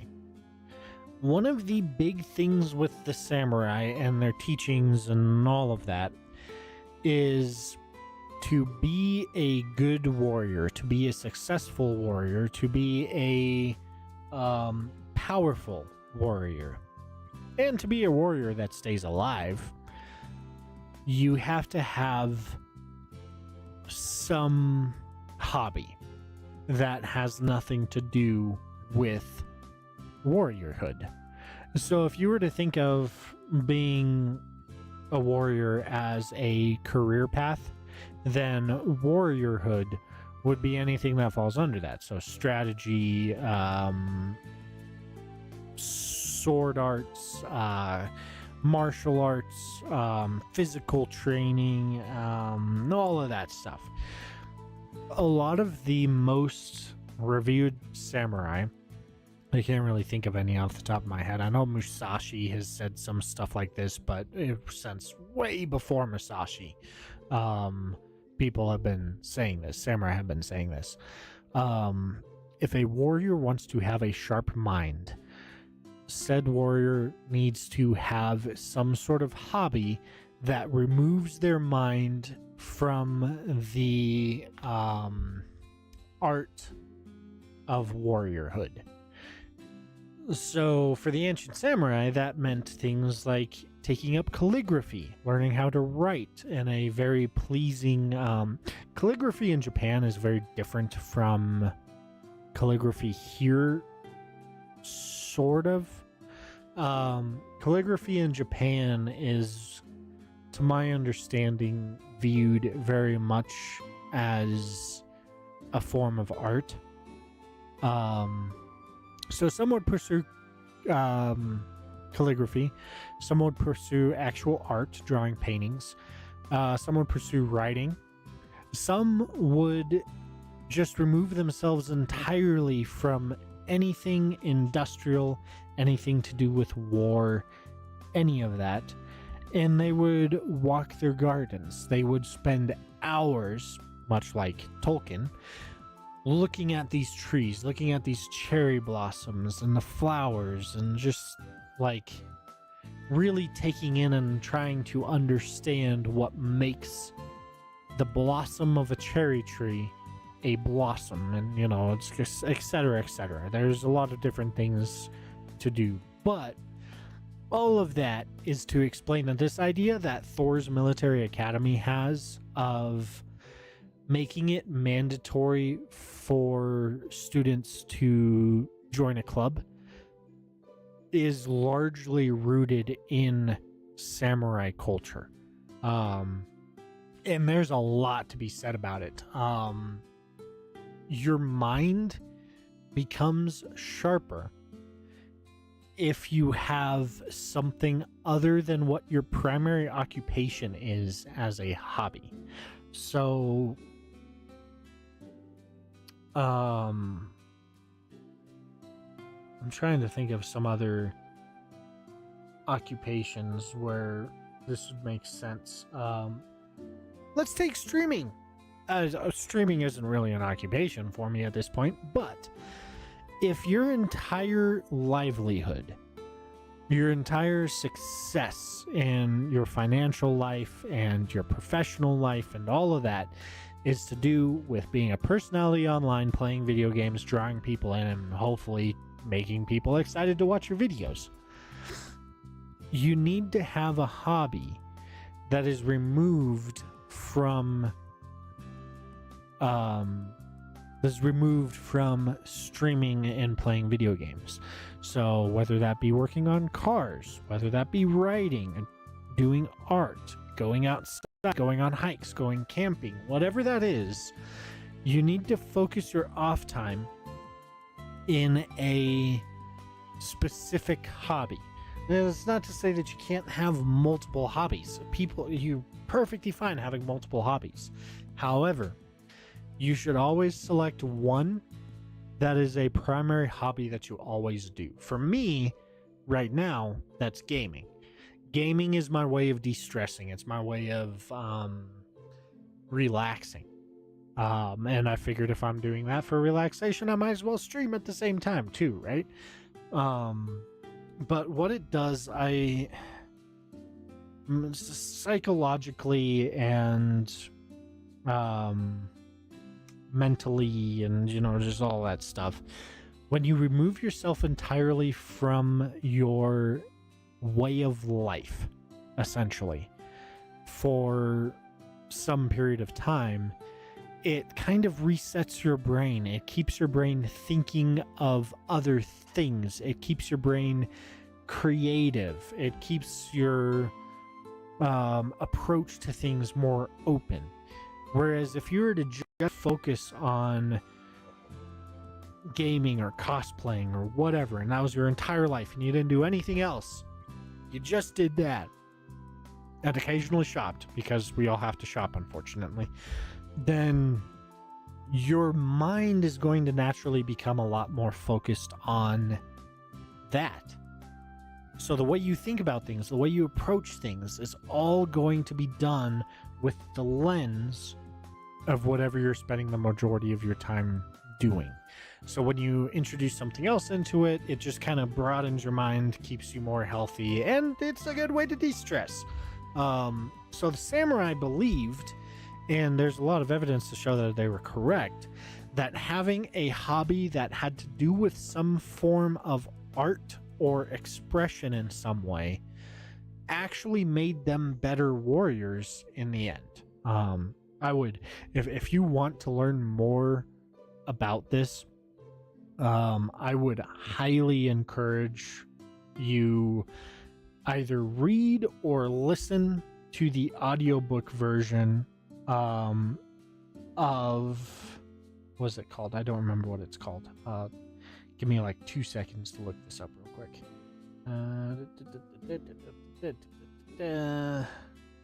Training the Samurai Mind is a very good book. It breaks a lot of this down, explains a lot of things. You get a lot from it. Me being a Christian, even learning about like the samurai and their views on religion and all of that, even though they don't always align with mine specifically, you can learn a lot, and there's a lot of similarities between different religions, but that's not the point. It's not a religious text. It's a historical collection. It's a collection of historical teachings from samurai, kind of all put together and analyzed by different samurai. And it is a very good read. It's, if you want to kind of open your mind a little bit and see the simplicity of life, I guess you can say, I would highly recommend it. But anyway, that aside, this whole concept of being forced to do clubs when it comes to military, and especially in Japanese culture with the samurai, this has a very huge basis and is actually going to improve the combat abilities of all of these students. I spent way too much time explaining that, but yeah, there you go. Oh, and any students who don't join a club will be put on the student council, where they'll work directly under the principal. Sounds dangerous. What is it with this place? Everyone here's too over the top. So we're being forced to choose then. We have until tomorrow, correct? Right. I recommend you start thinking about it after school today. If you need advice, feel free to talk with any of the faculty members. Remember, we're here to help you. Dots. Understood. I'd prefer just having you assign me a club. Also, regarding the new course at the end of the week. Exclamation! Oh yeah, I forgot about that. Panzer Soldat training? That's right. The training units have arrived at the hangar. You'll be joining the combat tactics students for basic maneuvering lessons. After that, we'll discuss the special lessons, the first of which will take place this weekend. Dots. These special lessons? In the previous games, Class 7 was the only class that took these special lessons. In this game, the entire school is doing these special lessons, so. The special lessons. I was curious about those. There's likely no point in us asking about them now, is there? Sorry, but not even us instructors have been filled in on it. Anyway, focus on tomorrow for now. Think of it as a day to spread your wings and lift your spirits. That concludes homeroom. Can I have you lead the class here, Altina? Understood. Stand. Bow. I also really like that. School building 1 floor, instructor's room. These cutscenes are so long. Well, tomorrow is the free day. It is essentially a free day for us faculty members as well. However, I'd like you all to join a briefing at 3 p.m. He would not say 3 p.m. He would say 1500 hours. A briefing. It's starting to sound real military in here all of a sudden. Is it perhaps about... That's correct. The special lessons that will be held next weekend. Exclamations all around. I see. That's the only info we're getting for now, eh? If it's this top secret, I'm guessing it's got to be bigger than even Panzer Soldat training. All of the students will be joining in these lessons, correct? Correct, without exception. All students and teachers from classes 7 through 9 will participate. Please report at 3 p.m. or 1500 hours. He would say 1500 hours, not 3 p.m. Tomorrow to the tactical conference room in the main building. And that is all for now.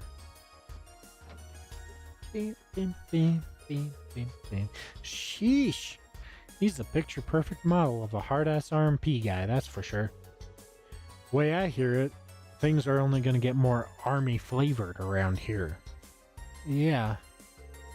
Seems that way to me, too. That keep place, the Panzer Soldats, and that freight train. For a branch campus, this place is far too well equipped to just be some throwaway pawn. Yeah, that's true. I know the main campus was renovated as well, but I wouldn't be surprised to hear that just as much mirror was spent here. What bothers me, though, is where is it all coming from? And if they're dropping that much cash here, what are they expecting in return from us? Man, what have I gotten myself into? Get me out of this crazy place. Instructor Randolph.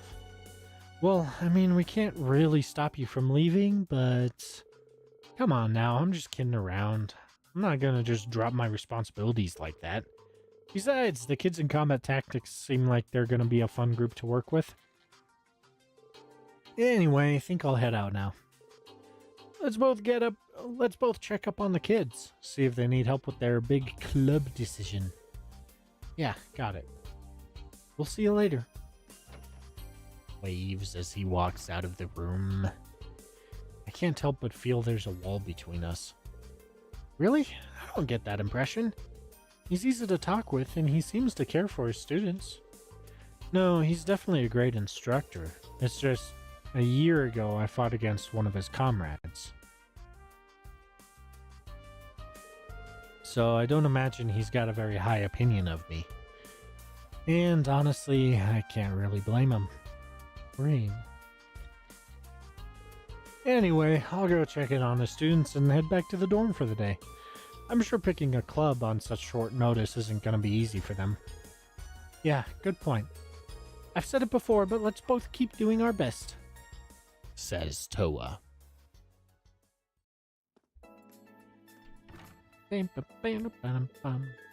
Now then, school's done for the day. It's got a different feeling to it than when I was a student. Kind of refreshing.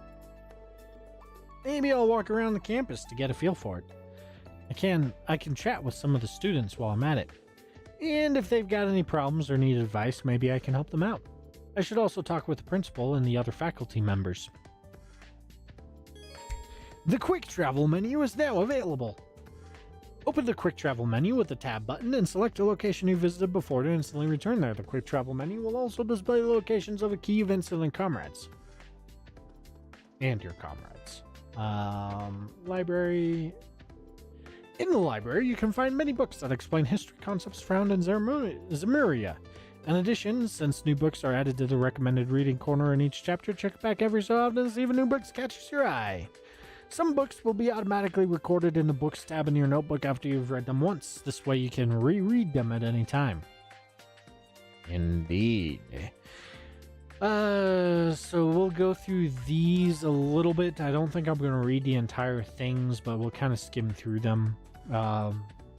So this is just basically laying out the importance of the railways. So before the Orbital Revolution, 50 years ago, the primary ways of travel were horse, boat, and walking. Erebonia is a massive country. We'll look at a map in a second, but Erebonia is absolutely massive. So that took a long time to travel. To travel between the capital of Heimdall, which is roughly in the center of Erebonia, to Bereahard, the capital of the Kreitzen province, which is is about a quarter or less of the country's entire length away from Heimdall. It took 10 days on foot and 4 days by horse. Such long journeys would be impossible to imagine for the Airbonian citizen today. However, the Orbital Revolution changed that, transformed manufacturing, creating mechanical engines possible for the first time. Okay, so yes, engines. We've only had engines for 50 years, as far as the game is concerned. So they created the train in... Shoot, it doesn't say when the orbital... So 50 years ago, Septian calendar 1206, so the orbital revolution was in Septian calendar 1156. So by 1158, 2 years after the orbital revolution, we had the first orbitally powered vehicle to run on train tracks. It was developed by Professor G. Schmidt. By 1160, so just 2 years after that, the freight line between Ruhr City, which is the primary city that it's the city that the Rhineford group is based out of, so it's basically Erebonia's technological city. So between the city and the iron mine near it, which is required for a lot of stuff in Erebonia, was completed. 5 years after that, the first passenger railway was created, connecting Heimdall and Ruhr. So basically central Erebonia to eastern Erebonia. By 1175, a wide-reaching railway network had been created with Heimdall at its center. The rail nexus effectively connected the imperial capital with all of the major provincial capitals. So by 1175, trains had become a primary means of travel. Sports beyond tradition. Fencing is a primary sport, horse racing and polo, competitive swimming, tennis and lacrosse. Yeah, those are the main sports of Erebonia. Let us pull up a map of Erebonia, which I think I have. Pretty sure I have a map of Erebonia. Do I not? Photo, plants, bits, rock. Huh! Maybe it's in our notebook? How do I get the notebook? Maybe the map? Scroll, turn camera, not the map. What is the key to open the notebook? I don't remember. Q? Q. Q, Q, Q. Others, not there. Cards, fishing, recipes, character, battle, unavailable, main. Do we seriously not have a map of Erebonia? Well, crap. Items, it's not going to be in items, weapons, armor, quartz, events. Well, oh well. There's gotta be a map of Erebonia around here somewhere. Ooh, mouse is freaking out. Is there one in here? There's not one in here. There is most definitely a map of Erebonia somewhere on the branch campus. There just has to be. Maybe in here? Nope. It's not in the library, which is weird. You'd think it would be. Not in there. Can't go in that classroom. Oh, that's a very tiny map of Erebonia. Oh, so tiny I can't even really get a good look at it. Well, crap. I will try to remember to point out what that book was explaining whenever we get access to a map. Panzer Soldat Almanac. So, Septian Calendar 1206. They were developed by Professor G. Schmidt during the Civil War, which was the previous game. This introduces the Model 2s, which are the successors to those. The Draken is the most versatile. No, it's just the general Panzer Soldat. It's supposed to be easy to pilot because it's just for general use. The Spiegel, I believe, is speed. It's the fastest of the Panzer Soldats. The Hector is a kind of heavily armored. It's slower and it's designed for damage. The Kestrel Beta is extremely high speed. So the Spiegel is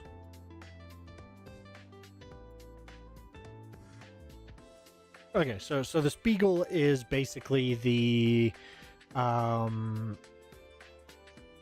really strong opponent version. So, like, a general would be in the Spiegel. The Hector is the armor and damage. The Kestrel Beta is the speed one. It's primarily designed for speed. It's the original version. Well, it had extremely thin defense, but the Kestrel Beta improves on defenses.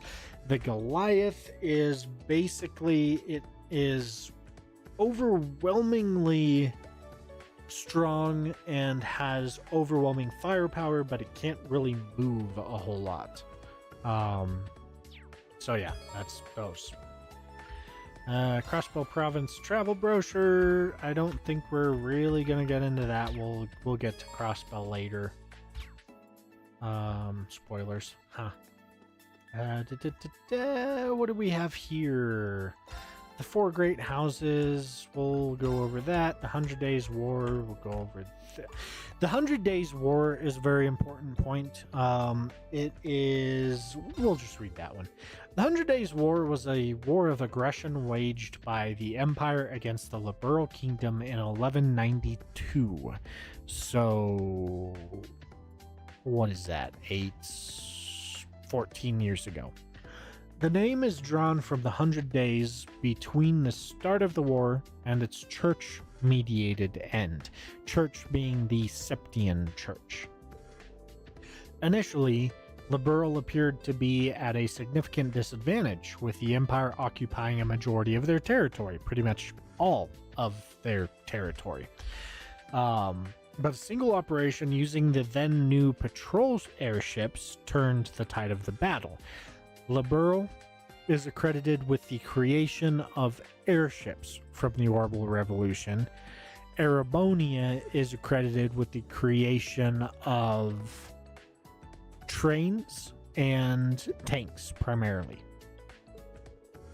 The reasoning for the war is not public knowledge, but the Erebonian Empire has since formally apologized to Liberal, calling the war a mistake born from an unfortunate misunderstanding. I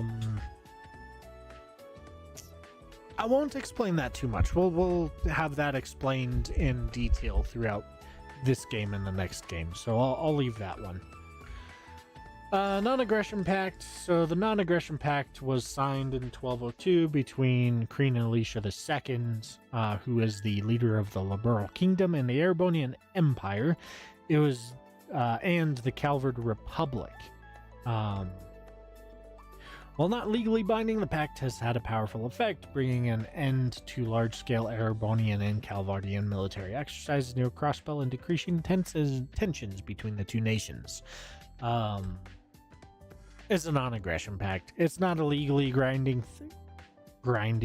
It's not a legally binding document. It's just, hey, we won't attack you if you don't attack us, and we won't attack either of you if you don't attack us.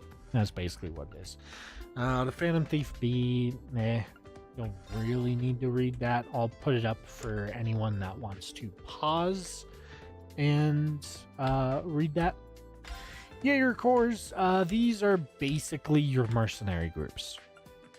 The October War, a 2-month-long civil war between the Noble Alliance and the Imperial Army that began in October 1204. That would have been the end of the first Trails of Cold Steel game, with the occupation of Heimdall by the Noble Alliance forces. The war ended in the Imperial Army's favor, and Duke Cayenne, Lord of the Lemaire province, was arrested as the supreme leader of the Noble Alliance, thus the end of the second Trails in Cold Steel game. That's what Class 7 had a very large role in, and kind of what sparked Rain becoming a hero of the Empire. The Rhineford Company, I've already kind of explained that. They're the main orbital technology company, the only orbital technology company in Erebonia. The Verne Company is the Calvard Republic's equivalent. The Zeiss Central Factory is Liberals, and it's headed by the disciple Russell. Calvard, does it say who their disciple is? It does not. The Bracer Guild, we've kind of explained them a little bit. They're a non-government organization acting to keep the peace and protect civilians wherever its numerous and continent-spanning branches reach. Its members are known as Bracers.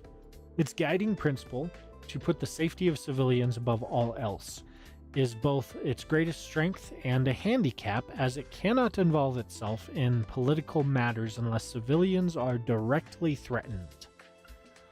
IBC, International Bank of Crossbell, it's just a national bank. I mean, we all know what those are. The Imperial Chronicle is the primary news group for the Erebonian Empire. And then these, if we wanted to catch up on all the previous games, we could read all of the Imperial Chronicles right here. We are not going to do this in this setting. I think I did that in my previous videos, so maybe I'll leave those up and link to them or something eventually.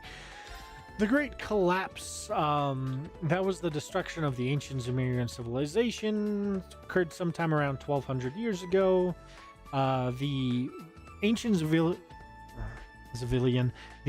Zumerian civilization was a highly technologically advanced civilization, far more technologically advanced than Zumeria is in this current time.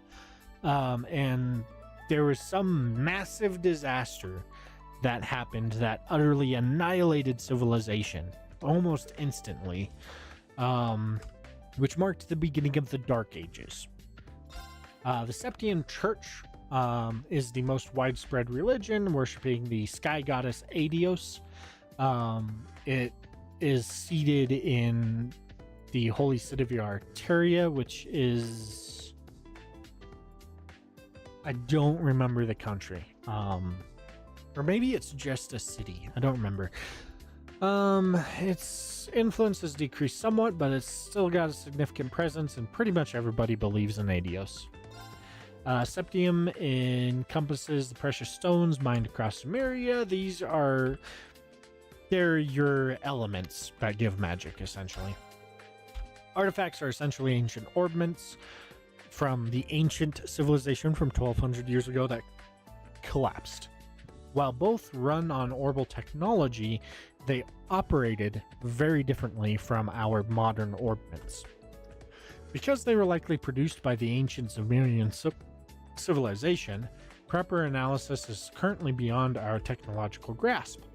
Artifacts are occasionally found within ruins across the continent, and many are capable of exhibiting power that exceeds the bounds of human comprehension.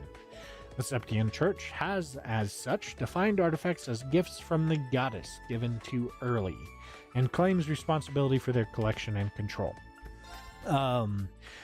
Discovered and active artifacts over the years have been responsible for several major disasters across Sumeria, so that's why the Septian Church tries to collect them. Calvard Republic is another country. We'll see more about them later. The Kingdom of Liberl, they're to the south of Erebonia. They're rich in nature and history. They're ruled by the long-lived Queen Alicia II, a staunch advocate for peace. The Kingdom of Liberl has somewhat recently abolished the class system, but they are still led by the Queen. So kind of similar to England in some ways, you could say. But they really don't have any class system outside of the royal family. So it's like if the President of the United States of America was determined by blood, essentially. Humble nation, it's got bountiful Septian reserves, advanced technological capabilities, and their biggest defense is that Queen Alicia is extremely diplomatic. This refers to the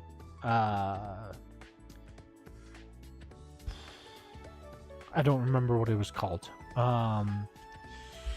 But this refers to the second game in the series. There's this artifact that caused this massive ancient city to appear in the middle of Liberl, and it caused orbments in the area to shut down, including in parts of Erebonia, which led to some tensions between Erebonia and Liberl. Principality of Remiferia, it's a peaceful area. Leads medical infrastructure. Le Mans State, I think, Epstein Foundation is there, so that's where the birth of Orbital Technology happened. Also the birthplace of Professor C. Epstein, who is the grandfather, I guess you could say, of Orbital Technology. It is in the center of the continent. It is also the headquarters of the Bracer Guild. Interesting there. The Orbital Revolution happened from the same origin point of the Bracer Guild. Coincidence? Perhaps. Probably not.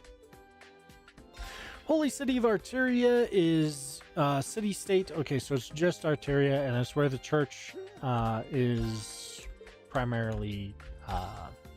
it's their home. The Erebonian Empire, we'll read this one.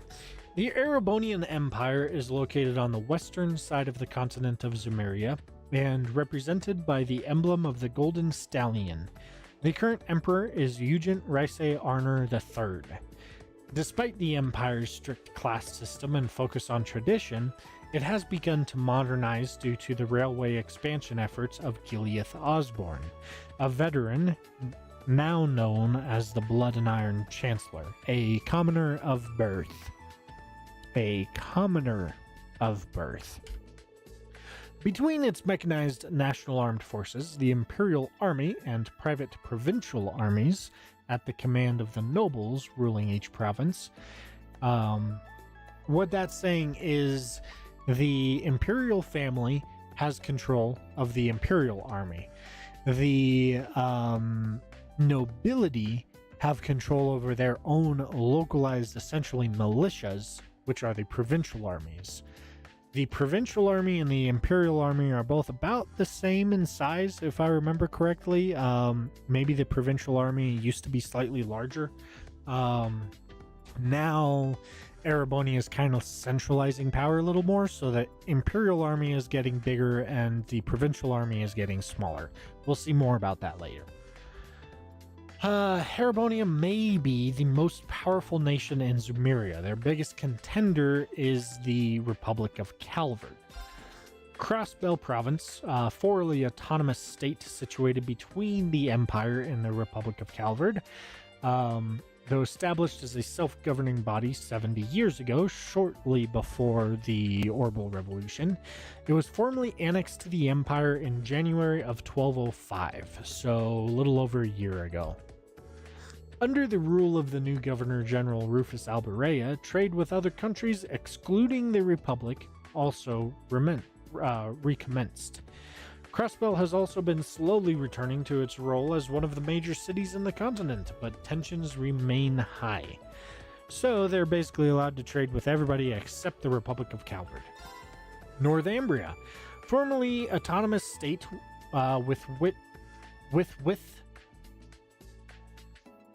a formerly autonomous state with which, it's supposed to be with which, an extremely cold climate. Oh, no, just one with. Well, why is that confusing me so much? A formerly autonomous state with an extremely cold climate. Located in the northwestern reaches of the continent, it was formally annexed to the Empire in November 1205, so 5 or 6 months ago. Though originally a principality, a major disaster occurred in 1178 in which the majority of the country was suddenly turned to salt. After this, the country's government was overthrown and it became a democratic state. Not really. The Northern War anime will explain a lot more about that, but basically the Jaeger Corps took control of the country after the Salt Pillar appeared and caused a lot of problems. And the Jaeger Corps basically kind of threw the country into debt, and the government kind of... It's more complicated than that. Their government basically ruined the country, and then the Jaeger Corps took over, and that caused more problems, and then Erebonia comes in and annexes it. Northumbria being annexed by the Erebonian Empire is probably a very good thing for Northumbria. It's controversial, but it was probably a very good thing for them. Due to the country's poverty brought on by the disaster, the remains of its military became a Jaeger Corps to bring in foreign capital. The citizens of Northumbria have generally mixed opinions on the annexation, but many believe the Empire will finally be able to provide the stability they've long lacked. So basically, the remnants of their country's military became mercenaries and sold their military services to other countries and shady people and all sorts of other things to bring in money to Northumbria so that people could afford to eat. The Nord Highlands are located northeast of the Empire and surrounded by the Isengard Range. Despite its harsh natural environment, it is populated by a tribe of nomads with their own unique culture. Given their proximity to both the Empire and the Republic, the Highlands have been a hotly contested territory for many years. Really, the Nord Highlands are more a part of Erebonia than anything. They are deeply related to the Erebonian Empire, not so much to Calvard. But it holds a very strategic positioning for Calvard if they ever want to have a war with Erebonia. Orbital Arts, basically magic. Orbital Network Project, they're basically trying to create the internet. Epstein Foundation is what basically created Orbments, and it still exists. Orbital Revolution occurred 50 years ago. It was the invention of Orbments that skyrocketed technological growth. The public was initially skeptical of this technological leap, but the invention of the orbital telephone by the Epstein Foundation and ZCF's orbital airships quickly proved Orbments' practical value. Orbments have since become an essential part of our daily lives. Orbital technology powers everything from essentials like heating and lighting to transport vehicles to even modern weaponry. What's more, advancements in technology have decreased the size of orbital engines, leading to the development of more capable and affordable consumer-level automobiles by the Verne and Rhineford companies. Orbments, general term for devices that operate by drawing in orbital energies. It basically uses kind of the equivalent of mana, I guess you could say. It like pulls mana in, or if you're a Star Wars fan, it like basically runs on the Force. It pulls the Force energy in, and that's what powers the orbments. It was invented by Professor C. Epstein. The internal structure of an orbment allows it to interact with quartz, which in turn is manufactured from septium. This design allows for the manufacture of orbments with nearly limitless potential.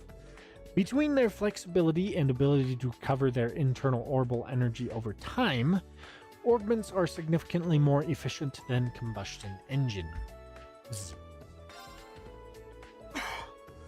Quartz are circuits with crystalline structure that are created by refining septium fragments known as sepith.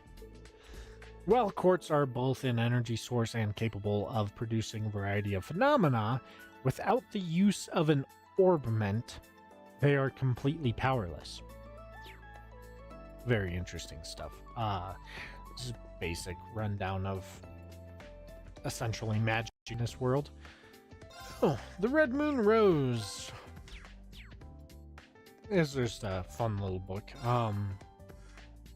Actually, this gives you kind of a window into some things later in this, but we'll... Man, I don't know if I will link to the video where I read that entire book. Instead of doing it on stream. That would be a lot to do on stream. And with that, though, I think we've done the basic educational stuff. So next time, we are going to run around and talk to all these people and accomplish our main tasks and progress the storyline. I probably won't read through everything that all these people say. We'll just kind of talk to a few of them. So yeah, I guess that's what we'll do next time. So until then, I will see you all then. Thank you for watching, and goodbye for now.